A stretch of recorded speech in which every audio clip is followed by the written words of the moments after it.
నిర్గమకాండము 22వ అధ్యాయము 2వ వచనం.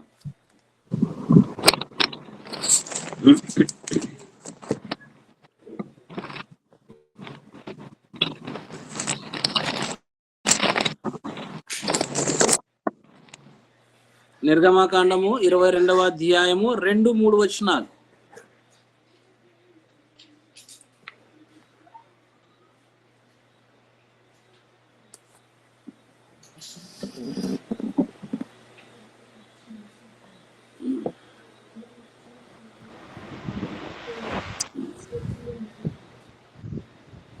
దొంగ కన్నం వేయుచుండగా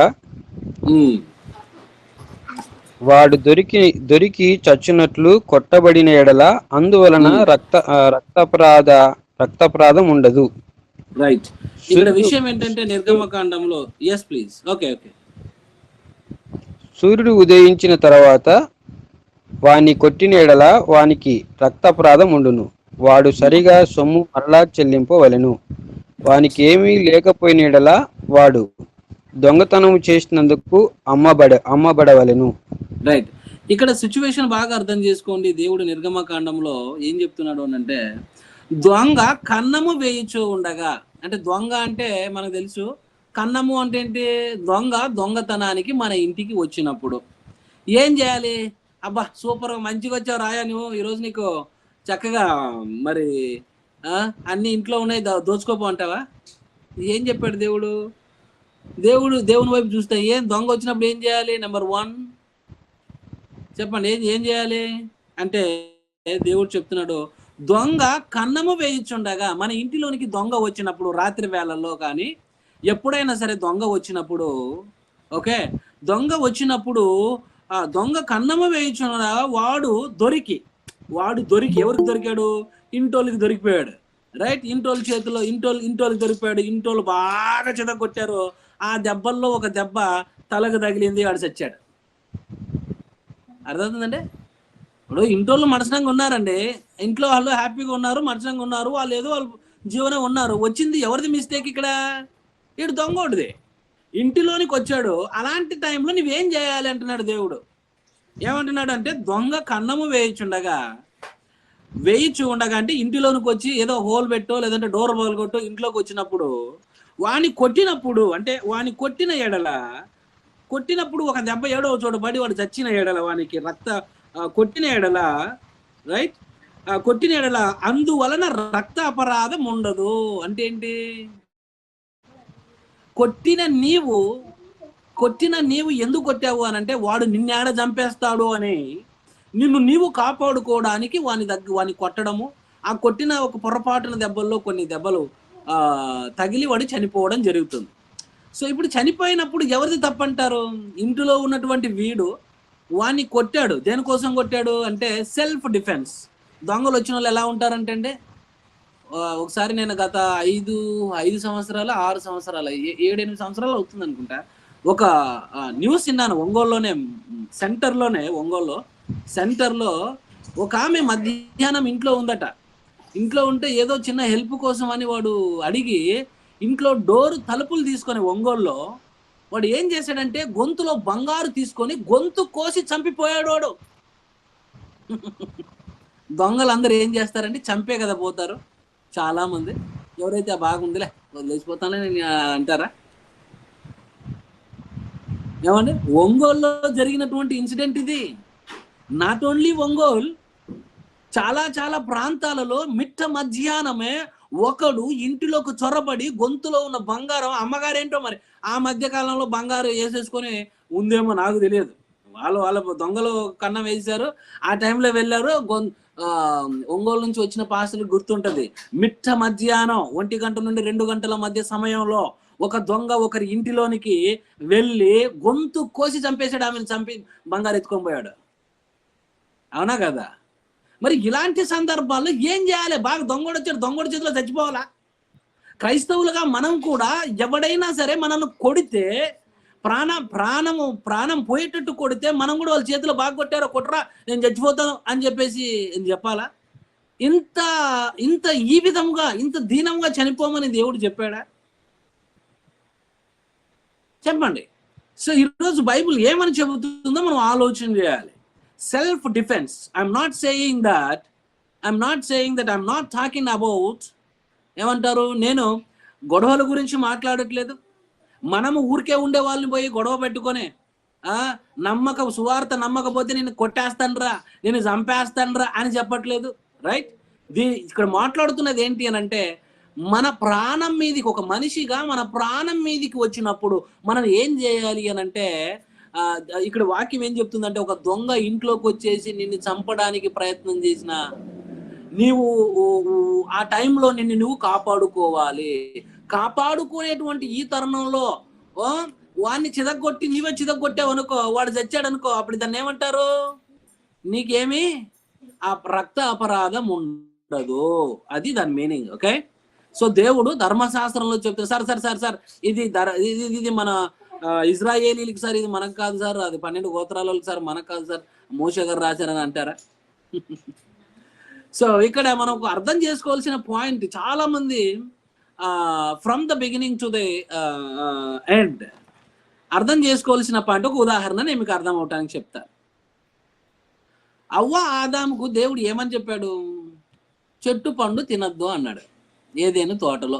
ఓకే, చెట్టు పండు తినద్దు అన్నాడు. ఇది ఆజ్ఞ వారికేనా మనకు కూడానా? చెట్టు పండు తినద్దు అన్నాడు, అది వారికేనా మనకు కూడానా? అది వారికి మాత్రమే చెందుతుంది, అంతే కదండి. ఇప్పుడు కూడా అది నాకే అని చెప్పి నా మీద వేసేసుకొని నేను కూడా పండు తినకూడదు అని చెప్పి ఏ పండు తినకపోతే విటమిన్స్ డెఫిషియన్సీ వచ్చేసి మూలన పడిపోతారు. ఓకే, ఏ పండో ముందుగా తెలియదు, ఎలాంటి పండో తెలియదు, పండు అని రాయబడింది, మరి ఏ పండు అని తెలియకుండా ఏ పండు తినకుండా నాకే ఇది దేవుడు చెప్పాడు, నేనే ఆదాము అని అనుకుంటే కష్టం. సో అప్పుడు కానీ అందులో ఉన్నటువంటి ఒక నీతి ఉంది. ఏంటి, ఏముంది అనంటే, దాని వెనక ఆజ్ఞ అతిక్రమము పాపం. సో దేవుని మాటను మీరిపోవడం తప్పు. పని ఇక్కడ ఒక కమాండ్, పని ఇక్కడ కమాండ్.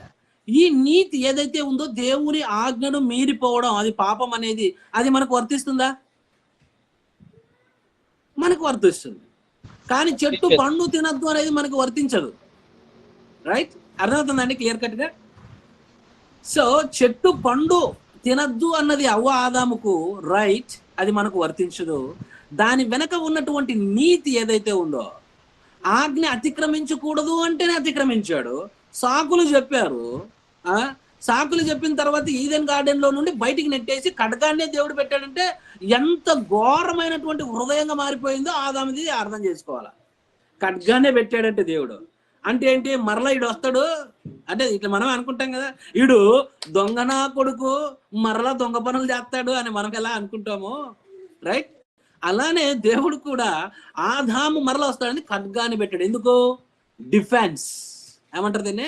డిఫెన్స్. అంతేగాని బయటికి పంపించి ఆ ఖడ్గ జ్వాలం పోయి కసక్కమని చంపేసే అని చెప్పాలా ఆయన. సెల్ఫ్ డిఫెన్స్ అనేది మనం ఇక్కడ తెలుసుకోవాలి. ఇక రెండవ పాయింట్ గురించి ఆలోచించండి, నేను మీకు ఎక్స్ప్లెయిన్ చేస్తాను. మొదటి పాయింట్ అర్థమైందండి.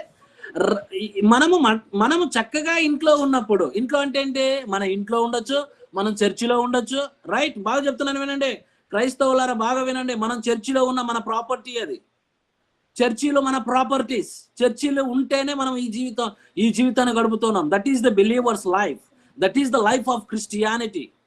దేవునితో ఆరాధిస్తూ మంచి మార్గాన్ని, సమాజాన్ని మంచి వైపుకు మళ్లించాలి అనేటువంటి ధ్యేయం, అంతే తప్ప మత మార్పుడులు కానీ ఇవన్నీ చేసేవారు కాదు.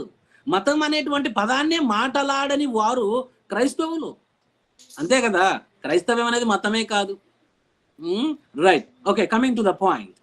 ఇప్పుడు మన సొంత స్థలానికి, మన సొంత ప్రాపర్టీకి వచ్చి వాడెవడో వచ్చి నిన్ను కొట్టేసి చంపబోతూ ఉంటే నువ్వేం చేయాలి?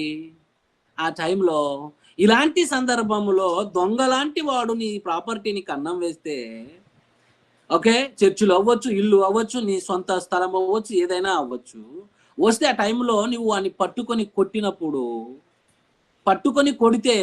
కొట్టి ఆ కొట్టిన సమయంలో చస్తే అనేటువంటిది ఎక్సెప్షన్స్, రైట్? అంతేగాని కొట్టి వాడిని చంపండి అని చెప్పట్లేదు. కొట్టివని చంపండి అనేది కాదు అక్కడ, రైట్? ప్రాణాపాయానికి నీ ప్రాణాన్నే తీసేస్తున్నాడు ఆఖరికి.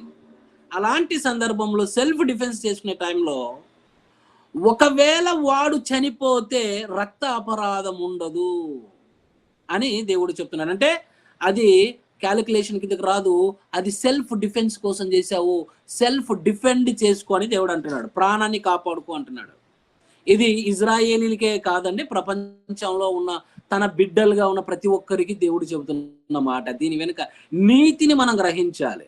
అది ఎవరికి చెబుతున్నారు అనేది అది అవ్వ ఆదాము పండు లాంటి స్టోరీ, రైట్? దాని వెనక ఉన్న నీతి ఏంటి అంటే సెల్ఫ్ డిఫెన్స్ మనకు ఉండాలి, అది నీతి అక్కడ. Okay, right. ఇప్పుడు రెండో పాయింట్ చెప్తాను. ఇప్పుడు దొంగోడు ఇంటికి వచ్చాడు. దయచేసి మూడో వచనం చదవండి, 20 చాలా బాగుంటుంది ఇది. 22 వచనం. సూర్యుడు ఉదయించిన తర్వాత రైట్, వాని కొట్టినడలా వానికి రక్తాపరాధం ఉండును, వాడు సరిగా సొమ్ము మరలా చెల్లింపవలను, వానికి ఏమీ లేకపోయినా ఎడలా వాడు దొంగతనం చేసినందున అమ్మబడవలను. రైట్. ఇప్పుడు నేను చెప్తున్నానంటే ఇక్కడ ఏంటంటే సూర్యుడు ఉదయించేశాడు అంటే ఏంటి, నీ ఇంట్లో దొంగతనం చేశాడు, ఎవడో గోల్డ్ కొట్టేశాడు, 1,00,000 రూపాయలు కొట్టేశాడు. అది తెల్లారిన తర్వాత నీకు తెలిసిందే, అర్థమవుతుందా? బీరువాలన్నీ చెక్ చేసేసుకున్నారు, లేదంటే ఏవో ఇంట్లో ఉన్న అది చెక్ చేసుకున్నారు, నీ ఇంట్లో బంగారు పోయింది. ఫస్ట్ కేసు అర్థమైంది. సెకండ్ కేసు ఏంటంటే నీ ఇంట్లో బంగారం ఉంది, అది నీకు తెల్లా, రాత్రిపూట ఉదయం లేస్తేనే తలుపులను తెచ్చిన, వామ్మో ఏందిరా దొంగనాలు ఎవడో ఎత్తుకోపోయాడని చెప్పేసి నువ్వు చూసావు. అయితే నువ్వు వెతికితే దొంగ దొరికిపోయాడు మీ ఏరియాలోనే. అరే నీకు ఎక్కడి నుంచి వచ్చిందిరా దొంగ అని అంటే వాడు దొరికిపోయాడు. ఇప్పుడు ఇలాంటి సందర్భంలో నువ్వు వెళ్ళి వాడిని కొట్టాలా? దేవుడు ఏమంటున్నాడు, ఇలాంటి సందర్భంలో వాడిని నువ్వు వెయ్యి చంపాలా? No no no no no no. దేవుడు ఏమంటున్నాడంటే నీ ప్రాణం మీదకి వచ్చినప్పుడు నువ్వు సెల్ఫ్ డిఫెన్స్ తీసుకో. అలాంటి సందర్భంలో పొరపాటున ఏమైనా జరిగితే అది రక్తాపరాధం ఉండదు. ఇప్పుడు సూర్యుడు ఉదయించిన తర్వాత దొంగోడు ఆల్రెడీ నీ ఇంట్లో దొంగతనం చేసేసి వెళ్ళిపోయినప్పుడు వాడు దొరికినచో నువ్వేం చేయాలి అని అంటే వాడిని కొడితే కానీ, అంటే వాడిని కొట్టినా వాడిని వాడిని వచ్చేటట్టు ఏం చేసినా కూడా రక్త అపరాధం ఉంటుంది, నీకు లెక్కలు ఉంటాయి, నువ్వు కొట్టకూడదు వాడిని అని అంటున్నాడు. ఏం చేయాలి మరి? ఏం చేయాలంటే సూర్యుడు దించిన తర్వాత వాడిని కొట్టినట్లా వానికి రక్త అపరాధం ముండును అంటే ఏంటి, ఆ కొట్టిన ప్రతి లెక్కకు నీకు ప్రాబ్లం అవుతుంది, కొట్టకూడదు అంటే ఏంటి, కొట్టడం అంటే ఏంటి, ప్రాణం తీసివేయకూడదు వాడిని. అలాంటి వారిని భయంకరంగా శిక్షించి ప్రాణం తీసేయకూడదు, రక్త అపరాధం ఉండును కనుక రక్తం చెల్లించే పని చేయొద్దు, వాడు సరిగా సొమ్ము మరలా చెల్లింపవలను. అంతే సింపుల్. వాడు దొంగతనం చేశాడండి, నీకేం హాని చేయలేదు, వాడు వెళ్ళిపోయాడు, అప్పుడు రిటర్న్ ఏం చేయాలి? వాడు ఆ సొమ్ము చెల్లించాలి, నీకు చెల్లించేసేయాలి. వానికి ఏమీ లేకపోయినా ఈ దొంగలు ఏం చేస్తారు, రాత్రికే ఎక్కడెక్కడో మార్గాలు దాటించేస్తారు కదా, అలాంటి ఏమీ లేని ఎడల వాడు దొంగతనం చేసినందున అమ్మబడవలెను అంటే వాడు ఆ దొంగతనం చేసినందుకు గాను వాడు కష్టపడో నష్టపడో ఏదో రకంగా వాడు దానిని నీకు చెల్లించవలెను. అంతే, ఏది కూడా అపహరింపకూడదు. అది number 1 case self defence. Number 2 దొంగని ఏ విధంగా డీల్ చేయాలో ఉదయం అయిన తర్వాత. రైట్, మనం మాట్లాడుతున్న point number 2, self defence is important. Okay, self defence. Right, ఇప్పుడు నిర్గమకాండము 32వ అధ్యాయం 27వ వచనంలోనికి వెళ్దాం, త్వరగా వెళ్దాం. చదవండి పాస్టర్ గారు, బాగా వినాలి. ఇది నేను బైబుల్ క్లాస్లో చెప్పడానికి గల కారణం ఏంటి అని అంటే, అన్ని పాఠాలు పక్కకు పెట్టి ఈ పాఠం చెప్పడానికి గల కారణం ఏంటంటే మనకు ఈ విధమైనటువంటి నాలెడ్జ్, ఈ విధమైనటువంటి ఐడియాలజీ, ఈ విధమైనటువంటి మెథడాలజీ బైబుల్లో దేవుడు ప్రపంచానికి రాసిచ్చాడండి. చాలా మంది ఈ సెల్ఫ్ డిఫెన్స్ ఉపయోగించుకుంటున్నారు. అలాంటి ఉపయోగించుకుంటున్నటువంటి దేశాలు, ఎన్నో దేశాలు బాగుపడ్డాయి. సెల్ఫ్ డిఫెన్స్, తన ప్రాణాలను కాపాడుకునేటువంటి పద్ధతి, అది బైబిల్ నుండే వచ్చిందండి. దేవుడు అన్యాయంగా అక్రమంగా ఎవరిని కొట్టద్దు అని అన్నాడు, ఎవరిని అక్రమంగా ఎవరిని అన్యాయంగా బాధ పెట్టద్దు, హృదయం నొప్పించేటట్టు కూడా మాట్లాడద్దు అన్నాడు. ఇలాంటి తరుణంలో ఒక క్రూరమైనటువంటి మృగాలు మనుషుల మధ్యన ఉన్నటువంటివి మన మధ్యకు వచ్చినప్పుడు మనం ఏం చేయాలయ్యా? ప్రపంచంలో ది గ్రేట్ అండ్ గ్రేటెస్ట్ లా ఏదైనా ఉంది అని అంటే that is the law of God. అది మన చేతిలో ఉంది, మనకు కదా తెలియాల్సింది ఏదైనా. మనమే ఏమి తెలియకుండా సైలెంట్ గా వచ్చావా, సిదగొట్టరా, చంపేస్తావా, చంపేరా, నా ఆస్తి లాగేసుకొని పోతా, లాగేసేసుకొని పోరా, నా ఇంట్లో పిల్లలు ఉన్నారా, కొట్టేస్తావా, చంపేస్తావా, చంపేసేరా అని అనుకుంటావా? అని అని ఆ విధంగా చనిపోమని అన్నాడా దేవుణ్ణి నమ్మినందుకు? క్రైస్తవులుగా క్రీస్తును నమ్మినందుకు వేరే వాడు ఇంటికి వచ్చి ఇంట్లో ఉన్న వాళ్ళని అందరినీ కొట్టి చంపుతుంటే అలా చనిపోవమని దేవుడు చెప్పాడా?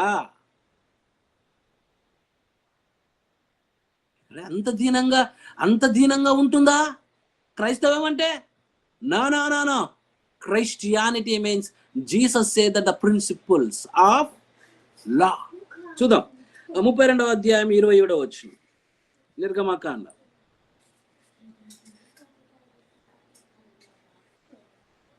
అతడు వారిని చూచి, ఎస్ చదవండి ఎవరైనా.